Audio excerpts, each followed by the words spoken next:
It's a political suicide. It's a malpractice, Adam, and they're still doing it. So the question then becomes, why?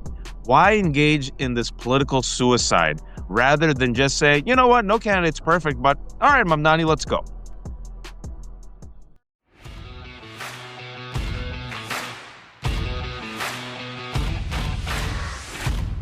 Hey, everybody. This is Wajat Ali with Adam. This is the Left Hook and also Alt Media. Please subscribe. And I'm with Adam, and I was just sent a message from a loyal Left Hook subscriber who says, Waj, I think you're progressive. Did you know Adam is a dyed-in-the-wool establishment Democrat who helped Hillary Clinton?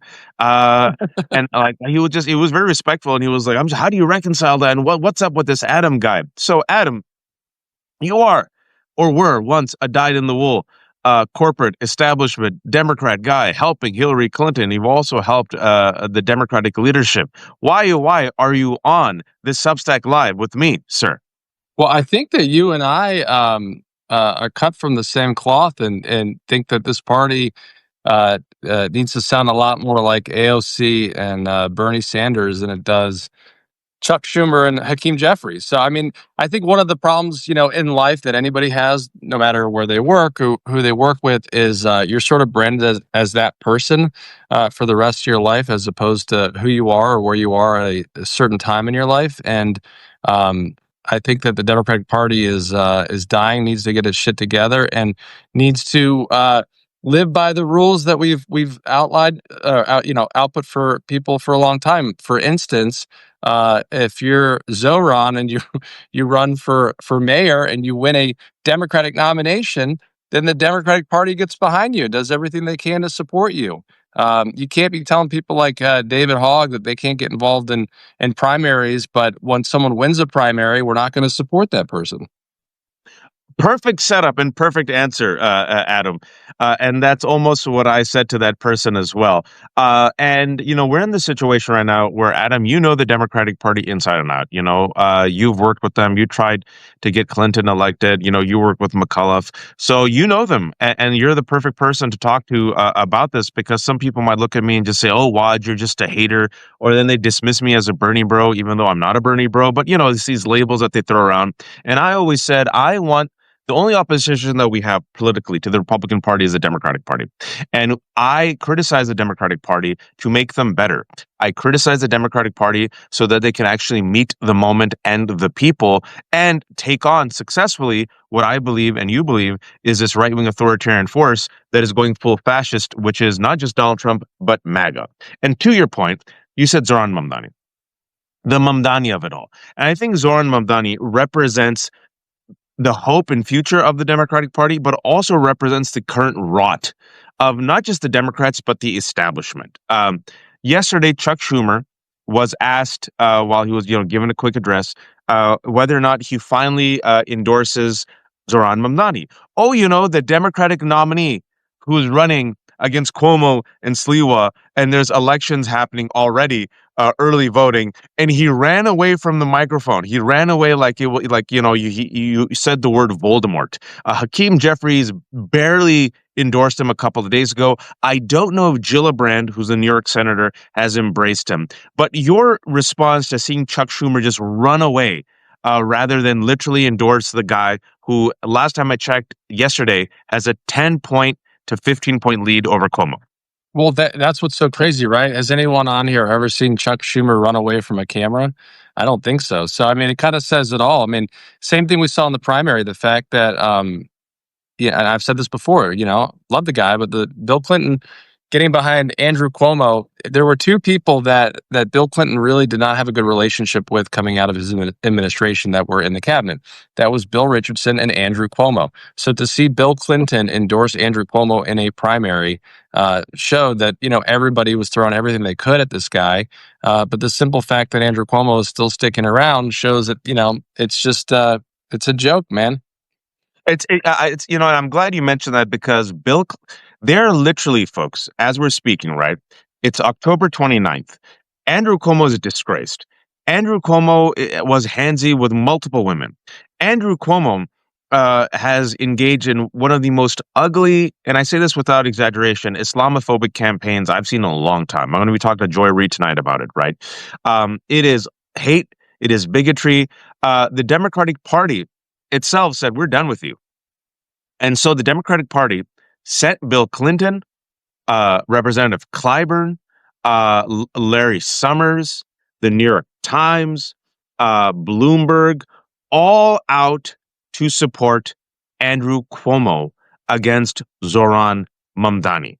And even, Jeffries just barely endorsing him and Schumer still not endorsing him, while the Democratic brand, I'm talking about the DNC, not just, not different Democrats, but the Democratic brand is lower than Trump. And we're going to talk about Trump's horrible approval ratings.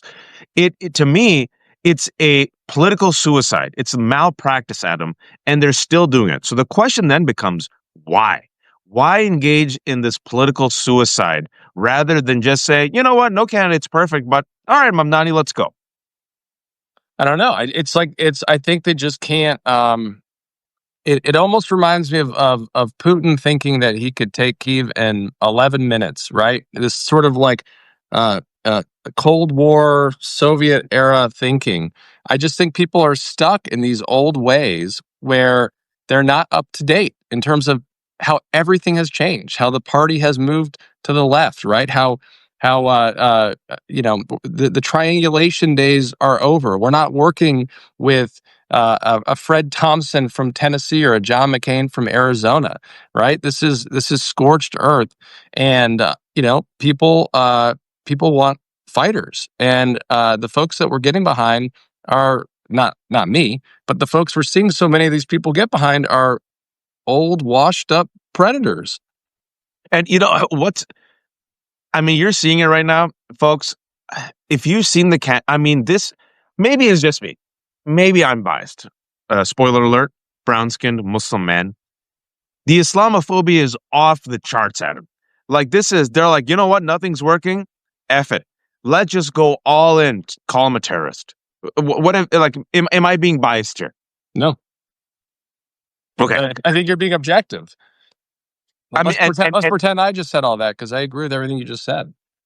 It's one of those situations where you're seeing mainstream media get away with it. You're seeing Republicans get away with it. But this is where I take the moment to shit on Bill Maher, because I should. Bill Maher, who liberals love, or moderates loved, and Democratic establishment loved, and the rest of us have saying for years we've been saying this guy's a racist piece of shit. But that racism, that Islamophobia, that anti-Arab sentiment that he openly displayed, folks, was tolerated even by the left. Oh, because he's one of ours. He's come out and endorsed Cuomo. Yeah, he was a little handsy, he said, but Cuomo's better. This type of accepted Islamophobia against Mamdani, who last time I checked just got a standing ovation when he came out to Jon Stewart, right? What does that do to the base, this young base of Democrats? Look, I'm glad that you mentioned the Bill Maher thing, because I feel like I've been there for years saying the same thing, and it's the same way that 6 years ago when all of us were, as the comments are saying fuck Maher, people were like, stop using the F word. Everything that these folks are doing, I'm trying to think the best way to approach your answer. I think some of this kind of stuff, like Bill Maher, inspires people to knock on more doors for the Democratic nominee. So there is that sort of Streisand effect. At the same time,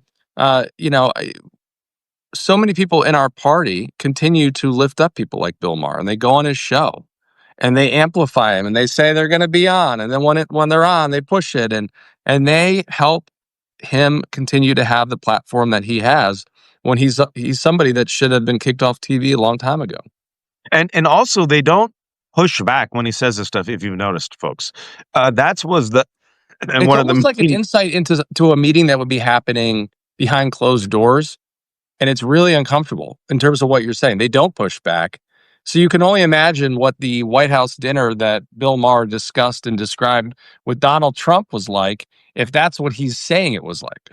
And notice how no one brings that up anymore. That same Bill Maher a couple of months ago got completely played by Donald Trump, and Donald Trump used him. And Bill Maher then went back on his show and said, "Well, he was nice to me. He's not really like that." And then he's completely tried to like Jedi mind trick that away from us.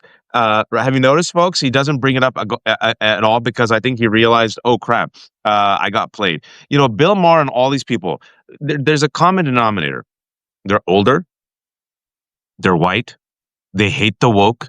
They seem to hate women, people of color. They seem to hate the fact that the base of the Democratic Party finally demands like leadership and representation. They're all in the worst way possible with Israel. They have obscene double standards for Israel that they don't have with any other country. This type of loathing and or lack of empathy with Palestinians. Look at Bill Maher, even Bill Clinton. Even Joe Biden, it was his weakness. Mr. Empathy just had no empathy for Palestinians, right? And then you see Mamdani, who's not Palestinian. He is a Muslim. He's brown skinned. He's an immigrant.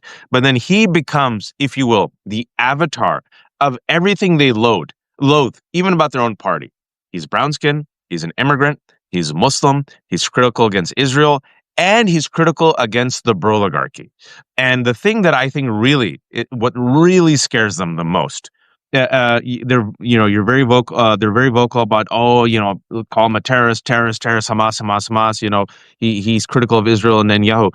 That's number two. I think the main thing that unites the establishment, whether it's Republicans, moderates, or Democrats against Mamdani, is he's willing to take on the oligarchy.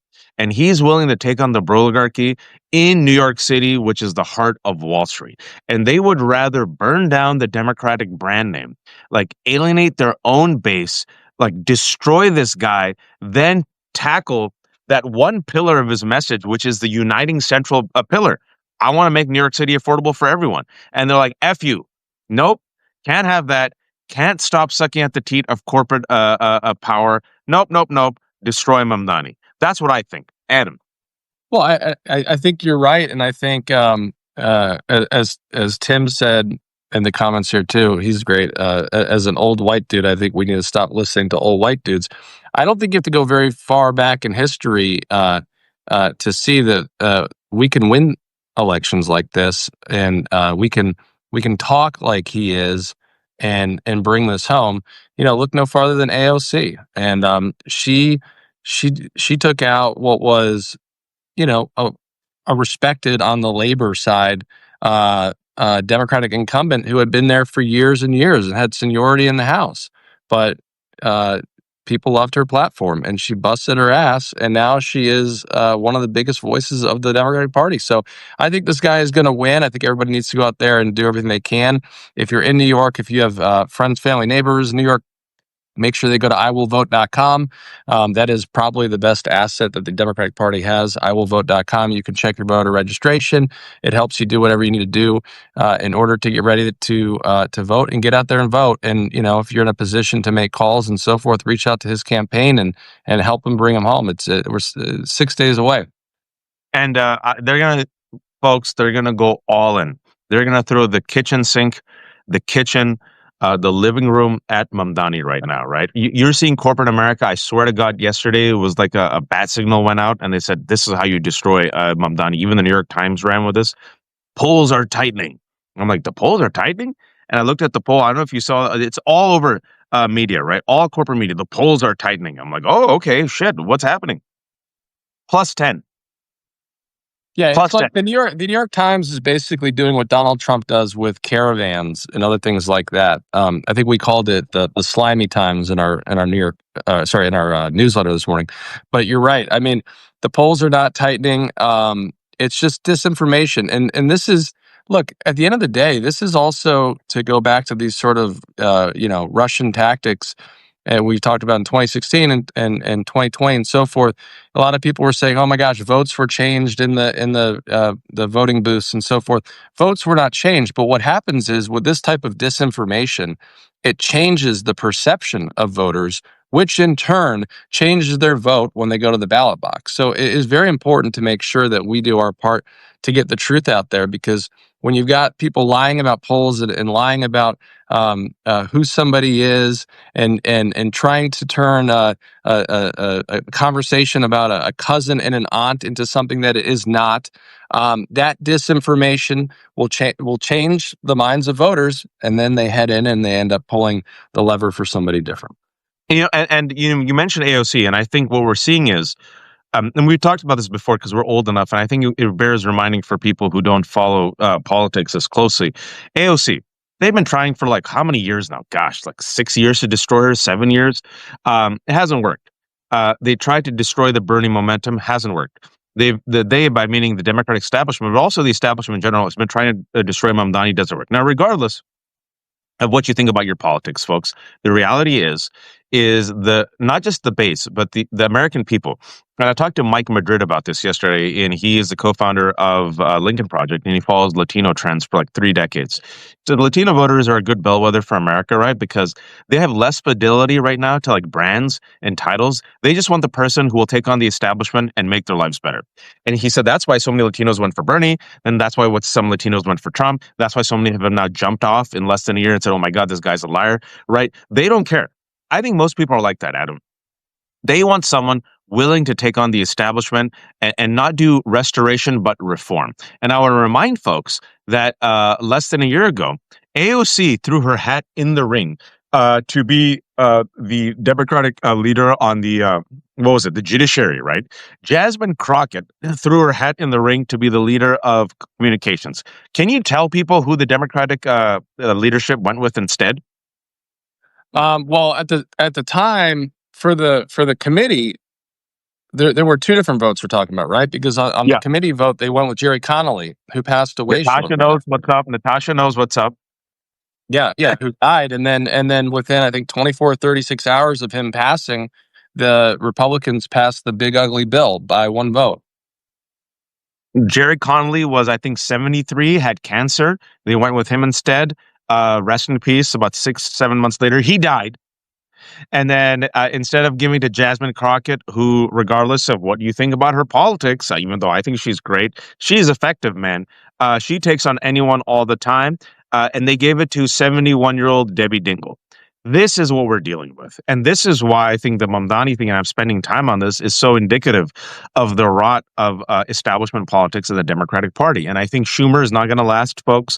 I've said it before, I'll say it again. I think Jeffries is not made for this moment. I don't think he's built for this fight. I think he's lost the faith of the people. Question to you, Adam, about Jeffries. Your take on that, Schumer and Jeffries as the present and future leadership of the Democratic Party. Yeah, I don't think they're the right people to be leaders.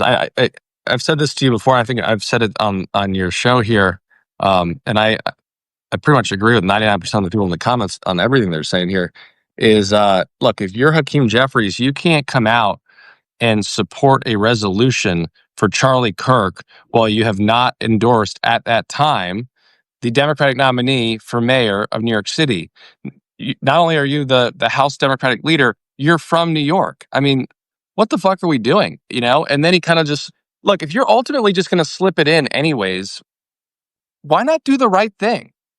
You're supposed to lead. And I think there's a lot of really interesting qualities, and some really good qualities that Hakeem has. And I'll give him credit for keeping the caucus together during the shutdown. Same thing with Schumer. Although, these folks could fold at any time. But just because you pull off that during a shutdown doesn't mean everything else that we've seen to date, right, deserves to have you in leadership. Now, I think the only issue that I have with some of the folks that we're talking about, like a Jasmine Crockett or AOC and so forth, is, and this is probably asking too much, but at any time we can hold an election for a new leader.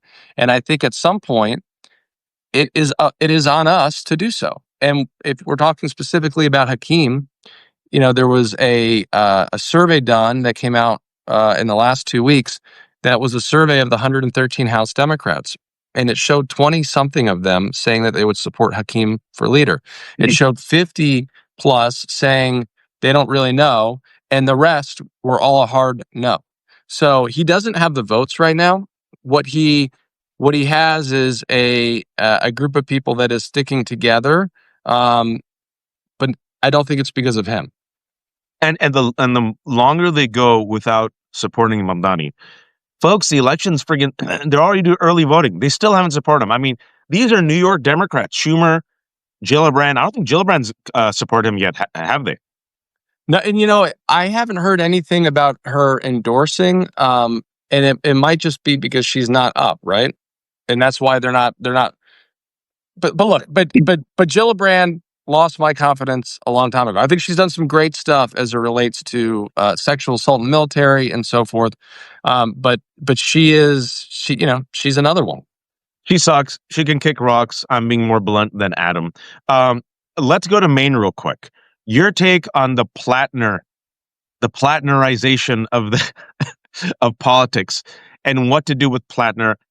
I have my thoughts on it. He's still up, man. He's crushing it in the Democratic primary. Your take on Platner? My take, and you and I talked a little bit about this the last time we were on, and we kind of compared it to Jay Jones in Virginia and how we view these as very different. Is I I've said this on here and I've said it again. I think one of the hardest things for people to do is to admit they've been conned. And I think with this guy, I'm no Janet Mills fan. I have not once said people should get behind her. I don't think they should. But just because we're not getting behind her doesn't mean we have to get behind him. And my worry is that this could be another Fetterman or another Cinema. And like the covering up of the tattoo to me is like almost putting a hood on. You know, um, what he said about the black community and so forth. There's just too many flags here. I know a lot of people will say, look, it's good to get that stuff out there. This is the purpose of primaries, right? We want to make sure that whoever we have at the end of the day, and in this case, we probably need two strong Democrats because of the ranked voting. But what we're also seeing is this sort of Trump effect that people are talking about, which is, he goes down in the polls and then he's up in the polls and he's not out. But like, as as I said, if you're sitting there shirtless for an interview, you're probably not the right candidate. I'm in the same boat. I know some progressives are upset, because they love his policies. But I'm like, listen, man, you have to have substandards. I've learned from the Cinema and the Fetterman. I'm not vote blue no matter who. I think this guy has way too many red flags. And the Senate job, believe it or not, is an important job.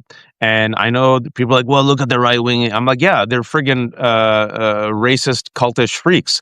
I don't want that from my elected officials. I want certain competent people who are somewhat stable. And you're telling me the entire state cannot find someone who just listen. That's the Anyone. other thing to watch this. Like, none of us control where we come from, right? But with that said, this is not somebody who came from nothing, Yeah. right? So like there's like this sort of oyster. But again, this guy's grandfather was the designer of the restaurant on the top of the World Trade Center. His father is a big attorney. Like, this isn't just some random guy who, when this campaign is over, his life is going to fall apart. There are plenty of good people Yes. who have not gotten Nazi tattoos or shit on the black community and others that can step up and run. We That's can't keep that's getting what I'm rid of saying. these people. And so like, and by the way, it's like one viral video and the guy got in a month and a half ago. The And reality my is take on like they haven't been supporting this guy for 2 years. 2 months ago, they didn't know who he was. yeah, that's why I'm like, you know what, man. Look, what Maine does. If he ends up being the guy, I hope he reforms and becomes better. But at the same time, I don't trust it. I've been Fetterman and Cinema. We see Trump. We need better. Manson. Yeah, and I believe that if you really step back for a second, take an exhale and breathe, forget about don't forget about it, but like don't chase the sensationalism. Why did Plattner's platform resonate? Why is he still destroying mills? In spite of the Nazi tattoo and the horrible history of Reddit comments, right? It's the platform, anti-oligarchy, affordability, taking on the establishment, anti-APAC, and Maine is like, yes, an outsider who is not the establishment, taking on the establishment, taking on the billionaires for the common man. The lane is wide open that even a Plattner can come in out of nowhere and take it and just crush the Democratic establishment candidate. And furthermore, to the point we talked about Mamdani and the Democratic establishment, the Democratic establishment is like, who should we pick to take on Susan Collins? Yeah, let's pick an unpopular Mills who's already negative and is 80 years old. Adam. Look, the other thing is there are two other candidates, maybe more. There are two other Democrats in the race who had a big opportunity with maybe one or two sentences the day this all happened, right? They could have literally just tweeted and said, Maggie, sorry, 77 years old, almost 80, almost 80. Yeah. Look, you could have tweeted, I am Waj, I am 42, I am not a Nazi, and I am running against Susan Collins, and I'm a Democrat. And that's it. No, neither of the two guys did that. David Costello and the other. So I'm a little surprised that like the other two Dems that are in their 40s and 50s did not step up and do something around all of this. But I agree with you. This comes down to the platform. And if you are either of those two candidates that are currently in the race, in addition to Plattner and the governor, you should be looking at what is fueling that campaign. And that is what he is saying and talking about, right? And maybe to some Streisand effect, unfortunately, all of this other terrible negative crap about him is also fueling his candidacy because he's getting a lot of earned media. And in that, it's lifting up videos and photos of what he's doing with Bernie. Thank you. Someone, Jill mentioned, I appreciate the compliment of you making me 42. I'm going to turn 45 this weekend. I don't look a day over 63. I've aged horrifically. But that's what happens when you become middle-aged. What day is your birthday? November 1st. Oh, wow. Okay. Happy early birthday. Thank you. Still alive. I'm grateful. I didn't think I'd make it to 40. So the fact that I'm 45, it's a gift. I'm very lucky. I appreciate it. It's all wins. I told you last week, I didn't think I'd make it to 40 either. So I'm glad to be here on the, as Katie Feng said, the fourth floor with you. Yeah, man. It's one of those things where people like lament aging. I'm like, not me, man. I have the scars. I have the mileage. I'm happy. Aging is a part of life. I don't lament it or regret it. I think this country has a really strange, sick, unhealthy understanding of age and death, which is unfortunately kind of toxic and permeated like the global consciousness, but it's good. So we're getting older. It's all good. That's life. And we appreciate it. And thank you for the nice comments, everyone. When it comes to politics, if you're in a position to become a paid subscriber of Waj, that would be a great birthday gift. You can go to that little circle right there. It would be a fantastic birthday gift because I have 800 kids and 3 cats, and Adam has pets and and children as well. Virginia politics. I think it's really interesting that you see how Virginia is navigating this. And folks, Virginia is kind of like purplish. It's strange, kind of leans blue, but it's purplish. It's a bit funky. It's a bit wonky. What we saw was this revolution of the Republican Party. And I think we're witnessing this now in the Democratic Party. Can you remind people, and before we talk about the current Virginia race, what happened in 2014 when the Republican establishment told Republicans, your leaders are Eric Cantor and you must support them? What did Virginia do? Yeah, Eric Cantor lost. I mean, he was basically going to be the next Speaker of the House at some point for Republicans. It was one of the biggest upsets, I think, in modern history. Right? Yeah. And who replaced him? You remember?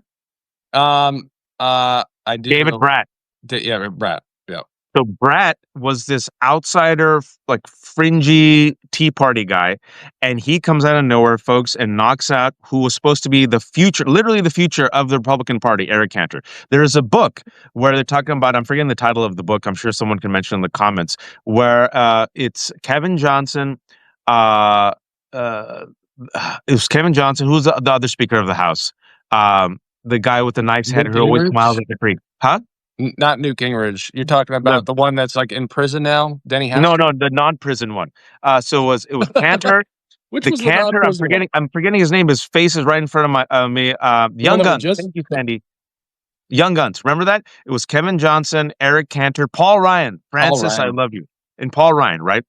And they were supposed to be, there you go. Oh, I love our community. The young guns, Paul Ryan, Kevin Johnson, Eric Cantor staring. Adam, where are they right now? They're not in Congress. They're not in Congress. And I feel like this is a decade later, what the Democratic Party, the leadership is not reconciling with is that the people are done with whoever you're promoting as establishment. And thankfully, our outsiders aren't like fringe racist, like Well, and Islamophobe. this carried on in Virginia, right? Because that's why we saw Terry McAuliffe lost.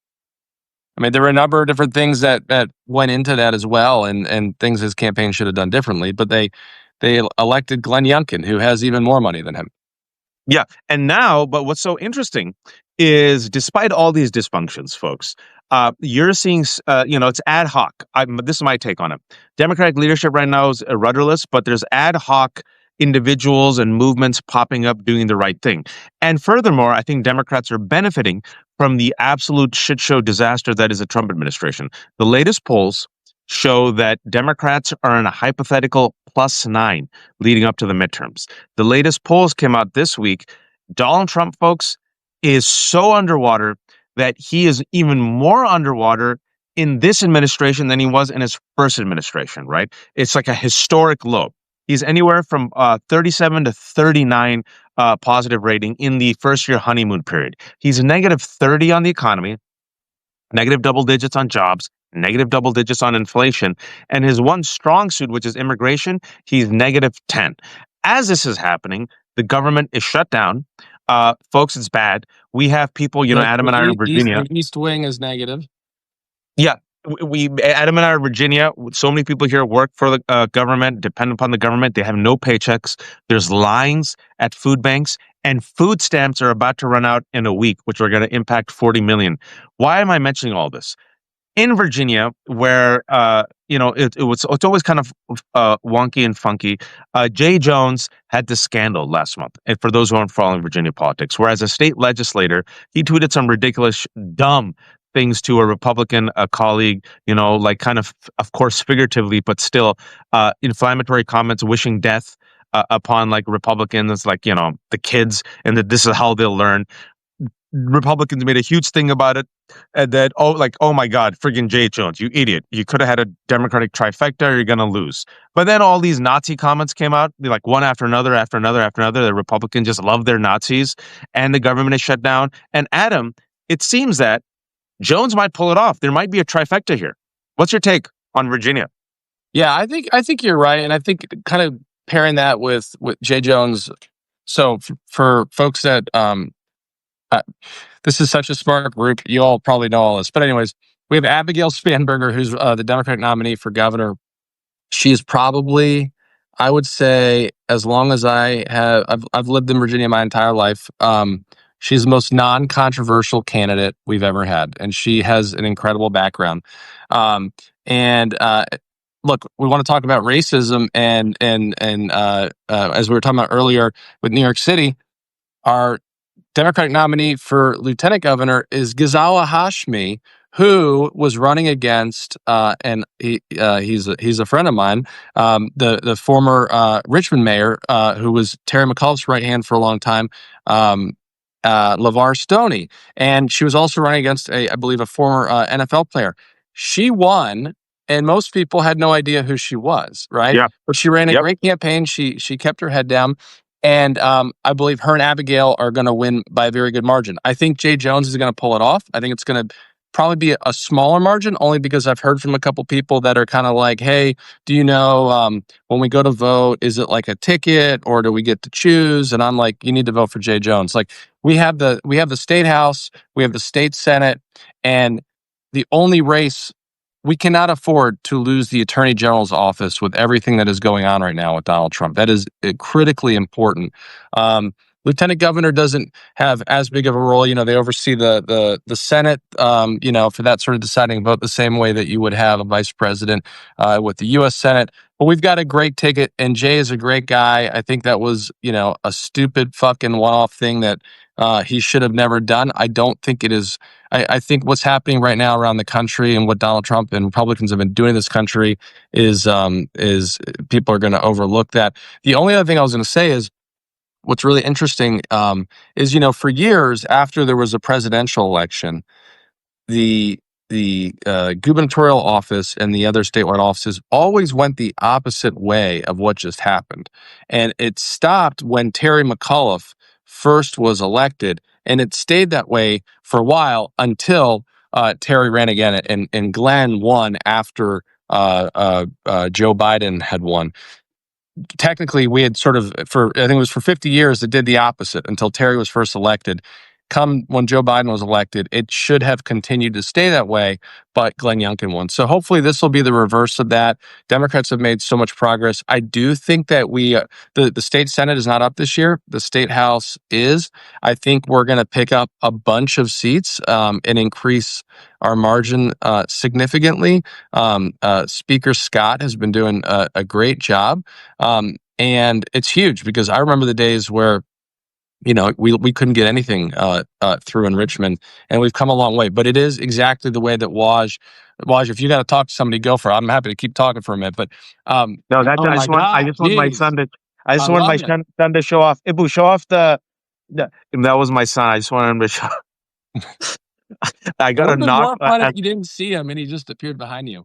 I got a knock while you were talking. All of a sudden, I look to my left. It's Ghostface, and I'm like, all right, that's dope. I like son come, and he's like super shy. So the fact that my son came and did that, they got off of school early. So I mean, you were on a roll, Adam. Hopefully, But I just hopefully felt like you bought that mask, because if I hadn't bought that for the kids and that appeared, I probably would be like, oh, if I didn't buy the mask, I would have been like, what the like? Yeah. So I got it from yesterday.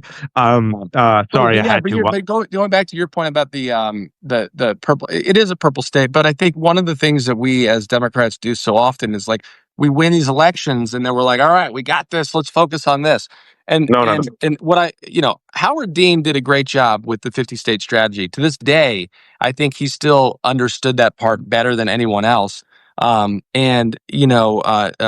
always said with Ken Martin, look, all I can speak to is my knowing Ken for 20 years, and with Minnesota, he's been the DFL party chair there for forever. And one of the things that he has done is make sure to keep Minnesota blue. It should have gone red a long time ago. Yeah, That's why I yeah. have faith in terms of his ability to kind of know that piece. But same thing in Maryland, right?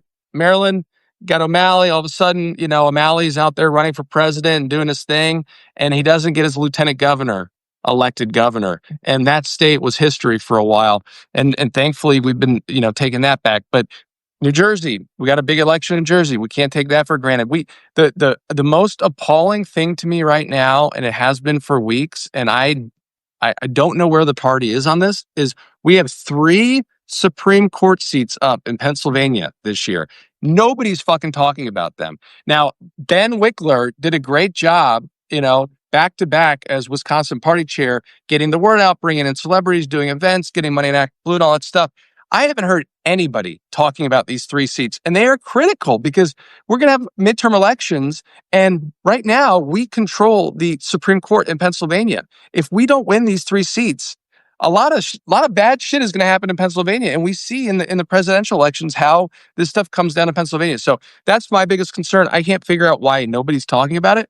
Maybe in state they think because of where things are headed, that like it's better to not politicize it. But to me, I think that there's some malpractice going on there. I think in New Jersey we're going to win the governor's race by 4 to 6 points from the folks I've been talking to daily. There was a little bit of nervousness there for a while, but it's looking really good. It's all these races matter, folks. You have to chip away, chip away, as we've kept saying, right? I want to remind people that Elon Musk gave a historic $20+ million to try to swing the Wisconsin Supreme Court race, and the liberal judge won by double digits. And that was the end, at least for now, of his political spending. That one really bit him in the ass. And there's a growing rage. There's a rage against Trump, unlawful detentions. The people who did vote for him all of them are having, not all of them, but especially Latinos and young people. It's like bottomed out, man. The fact that, I mean, he's lost them. The numbers are reverting back to 2016 numbers if you look at all the polls, because many of these people, like I said, the rest of us are like, how could you vote for this guy? And they're like, we don't care about the establishment. We don't care about Democrat, Republican. We just want a better life. We just want a better life. We don't give a shit. Donald Trump came in and bullshitted. I'm not making any excuses for them, but I'm just trying to explain. He said, first day inflation is going to go away. I'm going to make the grocery prices come down.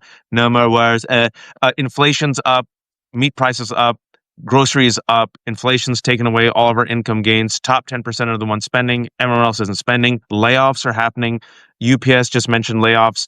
Amazon just mentioned layoffs. CBS Paramount is doing layoffs, right? Job Amazon market's announced, contracting. I think it was like 30,000 layoffs, like within the same week that they said in the coming years that 75% of their workforce was going to be automated. Now you're seeing the oligarchy gobble up everything. Rich are getting richer. Everyone's getting poorer.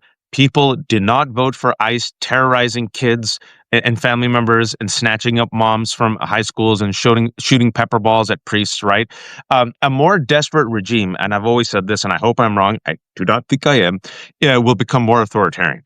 They will become more authoritarian and more desperate, especially as it seems like they're going to lose the midterms. And you're seeing Donald Trump talk about the redistricting and mail-in voting, and now you see them open to using the Insurrection Act. Now they're openly talking about staying in power forever. In the last hour, they fired 2 more U.S. prosecutors that had called or suspended them that described the January 6th attack as a mob. Yep, I was going to bring that up. So they said 2 U.S. prosecutors suspended after describing January 6th attack as a mob. Well, how would you describe them? Oh, they were just peaceful. So this is a desperate administration that is playing for all the marbles. Donald Trump is not going to leave, folks. I'm telling you, I hope I'm wrong. If I'm wrong, I'll eat halal crow. And Wes, can we just, for everyone in the comments, because I feel like this would be so great for everyone to amplify every time this argument comes up. Donald Trump, literally himself on Truth Social, and his supporters are always talking about how Joe Biden had FBI agents in the crowd on January 6th in the mob. But we never talk about the fact that Donald Trump was president on January 6th when these folks were in. Yeah, I mean, like, what? He's suffering from, man, he's old. He's old. He did this nutty post a couple of days ago blaming Jack Smith and Joe Biden for something while he was president. And we're like, bro, you were president then. He's like, oh yeah, okay, my bad. He had an MRI. We don't know why he's on an MRI. He already had his annual checkup, but then he goes to the hospital and no one asks, like, yo, why are you at Walter Reed again? And by the way, he got a COVID booster while his base is saying that COVID is like a fraud. He's not well. So I don't think he's leaving. And I don't know if he did it, but has he called on, like, has he said that AOC should take an MRI test to see whose is better? Yeah. He's folks. I think, listen, when I said he's not leaving, I'm talking about peacefully or legally. If he's leaving, okay, it's because. So on this topic, I wanted to bring this out. I don't mean to cut you off, but I wanted to hear your opinion on this. So the $350 million ballroom, right? It's not $350 million.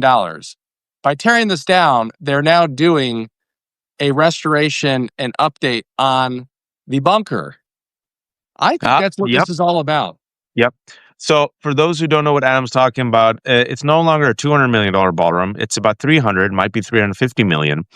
They released the names of the private donors. It's bribes. It's the oligarchy. It's the corporations.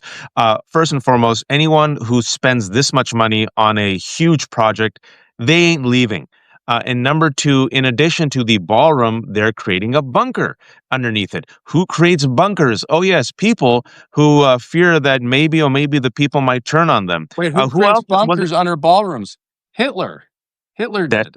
I was going to go right there. Hitler did. Have you noticed there's just a lot of Hitler and Nazi stuff with this administration, just like every week?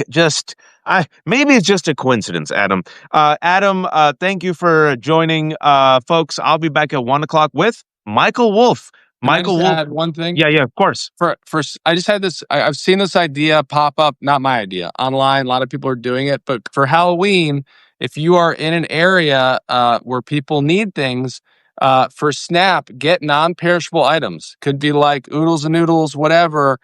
Still do the candy, but if you have extra stuff, put it out there. Put a little note out there. Um, Help out your neighbors this weekend. Yeah, that's very good, and especially where we are in DMV, so many federal workers without jobs. They have the money; they're not going to give the money. They give it to the White House ballroom instead. They give it to Kristi Noem for 2 private jets, so her and her lover Corey Lewandowski can fly around and terrorize people in cosplay.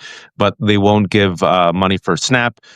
They won't pay federal workers during the government shutdown. And I will not be surprised, Adam. I hope I'm wrong about this. I won't be surprised if the Republicans keep the government shut down all of next month also, because why release the Epstein files? And if you want to destroy the government, like Russell Vought and Project 2025 assert that they want to do. Yeah, I think this is going through Christmas. Anyways, I cut you off with Michael Wolff. Sorry.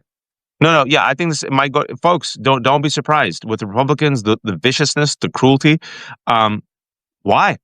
They don't believe in the government. They got everything they wanted. They got the billionaire tax cuts. They gutted Medicaid. Doge has all of our private information. They got the money to build the ballroom. Donald Trump could do whatever he wants. He could just claim executive authority. Why bring in Democrats back and legislate? Why even take the risk of Adelita Grijalva being sworn in and releasing the Epstein files with a 218th vote? Seriously, think about it. People are like, no, Waj, this'll happen, that'll happen. They don't give a shit. She's now set a record, the longest in history to not be sworn in. And food stamps are about to run out in a week. They know that. They know 40 million food insecure Americans are going to suffer. They know it's a lot of it's their base. They don't give a shit. They don't. And on the SNAP, the folks that take EBT during the shutdown, a lot of them, because it's a new fiscal year, had licenses that they needed to renew. You can't renew your EBT license during a shutdown. So there's going to be a whole bunch of people that will not be able to take EBT in the coming days. Someone just said this, and I think it's very smart. And I want to say this. I want to stress this before we leave. Is the religion of America's capitalism, and the religious holiday where we celebrate God Almighty, the dollar, is Black Friday. The only thing that motivates these corporations is money. The color green still trumps the color white. And if you're like, Waj, no, that's too cynical. Or if you're too cynical and say nothing will matter, I give you Jimmy Kimmel. It was a week of people unsubscribing like me to Disney Plus, and I have 800 kids, so it was a sacrifice. And they saw the lost revenue, so much so that shareholders are still demanding an audit of who made the decision by Disney to get rid of Jimmy Kimmel, right? Within a week, they bent the knee and they brought back Jimmy Kimmel. Sinclair, who are friggin' right-wing toadies living in Donald Trump's anus, even they folded, right? Next Gen, even they folded. Those are the ones who control the local stations. Which is why there's that beautiful meme now of Barack Obama. I got Osama bin Laden, and Donald Trump. I got Jimmy Kimmel and set him free. Yeah, I mean, that's literally, folks. So the color green still trumps all other colors. And if you just do a boycott of Amazon on Black Friday, just choose one. I'm sure these organizations are going to figure out one, these nonprofits will figure out one. But I'm telling you, you can make it hurt this Black Friday. And the last thing I'll say is I said this last week. Yeah, but I've said this about a week and a half ago, and officially Indivisible came out, I think, yesterday, and is saying they're picking one. And I'll say we because I joined in also. Cancel Spotify. All these big tech companies are proudly running ICE propaganda and ICE ads. It's not just Spotify, I know, but pick one. And so now what they're doing, led by Indivisible, is hashtag cancel Spotify. I've never joined up Spotify. I've always known they're a shitty company. There's other sources you can use. You can use Tidal. If you have to take a hit for a month, take a hit. But just focus on one. Focus on Spotify if you can, and cancel Spotify. It's a terrible company.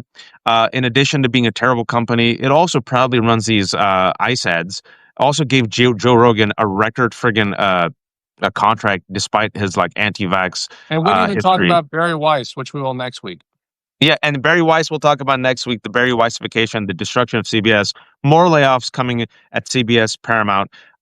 Is just a joke. Folks, maybe, I don't know, have qualified people. I don't know if you heard that story where this week, Barry Weiss, 41 years old, right-wing hack whose entire career, I say this without hyperbole, is to whitewash Israel's apartheid occupation and genocide, handpicked by David Ellison, the Nepo baby son of Larry Ellison, another hardcore right-wing Zionist Trumper piece of shit.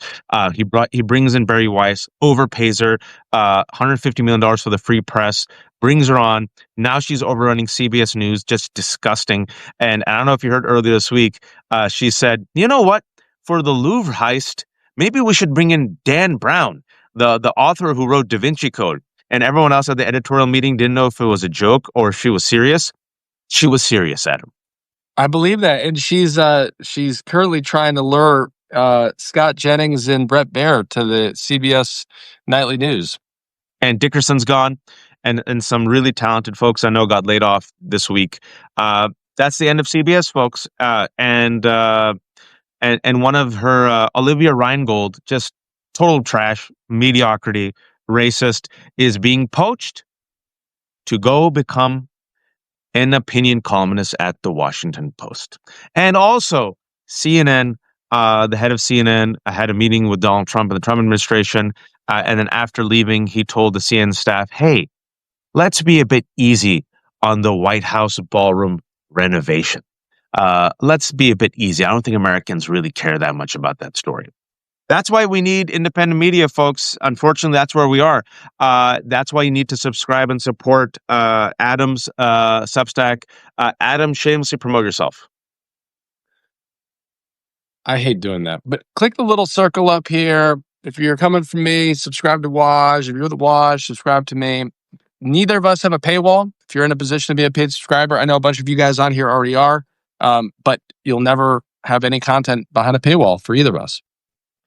No paywalls. Everything's free. There's nearly 1,600 people watching us right now. We're going to have this up on our Substacks later today, talking about the Democratic Party, the establishment of Mamdani, Virginia politics. We talked about Plattner, and we also talked about some wins that Democrats can take, especially as Donald Trump is suffering from horrific numbers, folks. It's across the board. Economists, YouGov, I mean, it's bad. If he's at 37 to 39, that means he's going to become more and more and more desperate. And the economy, folks, I hate to say it's going to get worse. Food stamps running out in a week. God, that's going to be bad for people. And then also, folks, 2026, you know what's going to happen? Permanent tax cuts for the rich. Can you tell them, Adam, how they got the money, the $1 trillion for the permanent tax cuts for the rich? I think it's better coming from you. I'll Medicaid. They got here. Medicaid. Yeah. They got Medicaid. So imagine what's going to happen once they gut Medicaid, and what's going to happen in a week when they run out of food stamps, folks. It's like the Hunger Games. It's going to be Mad Max, Fury Road in some places of America.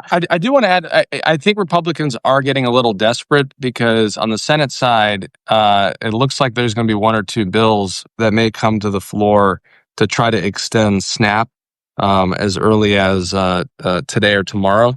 So you can tell they're feeling it. I mean, I actually thought, there was I forget what state, maybe Colorado, one of the House Republicans was on there, and Sarah, is it Sarah Jacobs? Anyways, from California came prepared, and she sat there and she said 33,000 people are going to lose health care in your district because of what's going on right now. And, he was just dumbfounded. So I think that, I agree with you. I don't think the government is going to open until after Thanksgiving or until Christmas, but I do think that there might be one or two one-offs here relating to SNAP because I just don't think that they're going to be able to survive this. And I will say this, I hope I'm wrong, folks. I really do. Luigi Mangione, I don't think he's going to be a one-off in this country. This country has more guns than people, and we have a sickness when it comes to mass shootings. And a lot of those guys are white dudes who aren't flaming liberals. If people get that desperate and they lose freaking their healthcare and they lose their loved ones, and people are starving to death, and I've said this before, Adam, I'll say it again. If I'm Republican, I ain't worried about anti-fascists. I'm going to be worried about my own base. That gets radicalized. And I want to remind people that the two people who tried to shoot and assassinate Donald Trump were former Trump voters. Just saying. So Republicans, sometimes what happens when you get in power is you become so arrogant that you become heedless and lazy and lost. This country, man, mass shootings every other day, a lot of guns. there's only so much people can take historically, folks. Historically, when there's this much income inequality, unfortunately, the data shows there's always an increase in violence. I do not wish it because there's already so much violence in this country, but maybe that's what Republicans want, because I want to remind people that Stephen Miller wanted provocation, according to the Wall Street Journal, which is why he sent ICE to raid Home Depots and 7-Elevens. And I also want to remind people, in these blue cities with all of this, all of these woke people of color, we have been peaceful. We have resisted.